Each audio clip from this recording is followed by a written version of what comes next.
ngoba siziyalezile phakathi kwalankundla. Isimbe sithi ndisenzile isiphuthuma kanye imfukamo phezu kwenkundla yekhaya. Nali icamagu lakho mhlekazi. Xa sizwa abapha emampondweni sithi lupha. Elicacisa into yoba mna ndifukamile phakathi kwezankundla zasekhaya. Nokumbilini wakho uza njani ukwazi uwohlula umbilini wobugqirha nombilini nomdaka. Nalicamagu lakho lomlambo xa kubonakala uba kuthwala liintsuku ezine icamagu lemithwetyulwa, icamagu lamagqirha ekhaya, icamagu lenkundla engaqhwelwayo, icamagu lenkundla eneziduko ngeziduko. Kodwa thina xa sifika pha sathi sicela umzi wakwaBhele, sathi thina sicela umzi wamampondo, sathi sifuna umzi wamadlane, sathi sifuna umzi wakwaGquqguqu. Basiveza ngokwethongo. Nalo uphawu labo sibeka phezu kwale nkundla mhleka zonke. Akubonakale ze bavele aveze isiphiwo sakho naso phakathi kwegazi lakho. Sonke sineziphiwo mhleka zomhle ngoba iziphiwo zethu asoze zifane.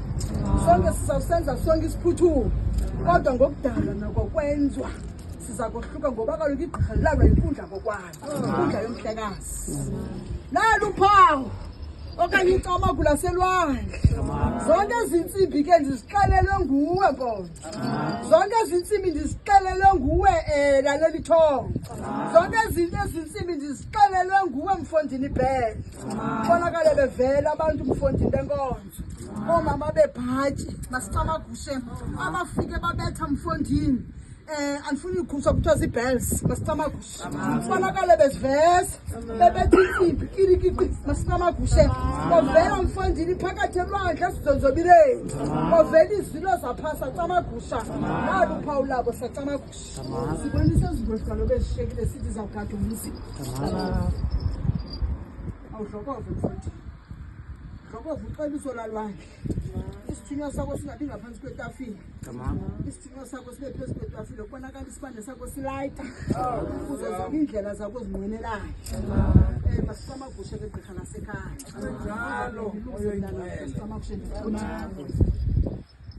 nangamacamagu tata omkhulu wakuthe mandinxibe amabini phezu komqolomba. Masicamagushe ingwevu entlenobomi ekubonakale xa ifika kujonga ngamehla sisikayo Mfondini. Ingwevu yakwathahla engaqhelekiyo Mfondini sacamagusha. Wancuma Mfondini masicamagushe. Ingwevu ifika ijonga ijonge ngamehlo Mfondini engwe. Ingwevu Mfondini engaqhelisiyo. Yathi uMampondo makakunxibe phezu kwenkundla zakho phezu komqolomba. Ndizenzile zonke tatam. Endishiyileyo ndengezele ndayinciphisa ndicela uxolo. Nanga ke lamacamagu ke sacamagusha.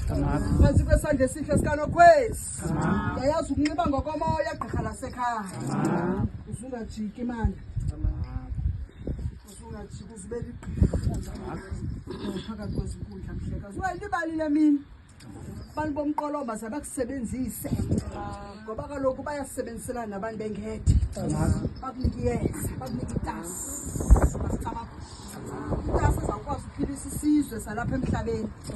Isizwe salapha eSouth Africa. Udume kwilizwe lonke Mpondo. Udume kwilizwe lonke Mfondini Bhele. Udume kwilizwe lonke mhlekazi. Kuthiwa ukuze lizophila ibhekane emdantsane kwa-NU6 umzi uzawubona Mfondini urhitwe ngepeyile ethile. Amalanga 2055 kulapho uzawufumana umntana phaa masicamagushe. Uthi xa ungena Mfondini sacamagusha. Umntana numbona ingathi Sabula Mampondo. Ekubonakala into abantu uzokukhandela iyeza. Ilanga laphakathi abantu bakubona bakunike zonke izipho ozifunekayo phakathi kwegazi lakho sacamagusha. Nabuze undincede ezintshabeni ngoba iintshaba zam besisitulo seenyawo zabo. Akuchume fakho. Akuchume Bhele lam. Xa usuxola ntombi ngomnika izikhankezi imdaka angesikwazi uzivasi. Sithe simkhupha kulaa mvula semqolombeni. Kwabonakala into yobana kufuneka ezinxibile ngokuzishilo. Uba ngabe bekushushu ngesisivasile. Asideleli le nkundla sacamagusha ndicela isipelithi. Masicamagushe. Yabulela ke Thahla wazandayeli. Yabulela ke Mngushe. Yabulela Hlamangubende. Mhlekazi Laleli Thongo. Phosi wakho ke gqirha lasekhaya. Masicamagusha. Akumsimelelo wakho mfondini.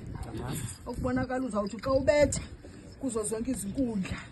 Uthi xa ungena ungumhlekazi. Ufike uhlabe ngawe kuzo zonke izinkundla mfondini sacamagusha. Mali sithi igqirha lakho siphela sizawuhlamsika phakathi mfondini elwakhe. Ufike pha ubamba uxhoswa kuguqa. Simelele ngawo mfondini sacamagusha. Into ethetha ukuthi ndiyahlonipha. Masicamagushe. Xa kubona igqirha lisithi ngokusawuvalela umguli. Bonakala ngelinye ixesha ubambile uhlaba ngawe emhlabeni mfondini sacamagusha. Into ethetha ukuthi ukhulula imbadaza zabo inyathelo kumhlaba ongcwele. Ngoba kuzo zonke ezankundla besizinyathele ezingcwele mhlekazi. Sithi ke egameni loyise nolonyana. Nelomoya oyingcwele sisondeza bonke abantu abaphila ngokwenkonzo. Apho kudlokovayo sacamagusha. Sithi makube njalo. Sithi makube Nkosi. Sithi makube sacamagusha.